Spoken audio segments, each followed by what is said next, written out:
కూడా తాను తన ఇంటి వారందరూ దేవుని యందు భయభక్తులు గలవారే ఉండి అని రాయబడు. ఆ కుటుంబంలో ఎప్పుడూ స్తుతి ఆరాధన, ఎప్పుడూ ప్రార్థనలు, ఎప్పుడు విజ్ఞాపనలు. ఆ ఇంట్లో నుంచి ఒక ధూపంలాగా పరలోకానికి వెళ్ళిపోతా ఉంటే అక్కడి నుంచి దేవుడు ఒక దూతను పంపించాడు. దూతను పంపించి కొన్నేళ్ళతో మాట్లాడుతున్నారు. చాలా అద్భుతంగా మీ ఇంట్లో నుంచి స్తుతి ఆరాధన పరలోకానికి వస్తూ ఉంది.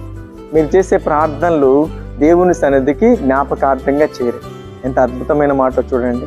ఒక కుటుంబంలో నుంచి దేవునికి అక్కర్లు కాదు పైకి రావాల్సింది, వారి అవసరాలతో కాదు, నాకు అది కావాలి ప్రభా, ఇది కావాలి ప్రభా, ఇవి కాదు ఆయన దగ్గరికి చేరాల్సింది. స్తుతి ఆరాధన అనే ధూపం, స్తుతి ఎల్లప్పుడూ స్తుతి గానములతో, ఎప్పుడు కృతజ్ఞతాస్తుతులతో ఏ కుటుంబం అయితే నింపబడుతుందో ఆ కుటుంబానికి దేవుడు డైరెక్ట్గా ఆ ఇంట్లోకి వస్తాడు. ఆ ఇంట్లోకి వచ్చి వారి అవసరం తీరుస్తాడు. ఇప్పుడు దూతను పంపించాడు, దూత మాట్లాడుతూ ఉంది.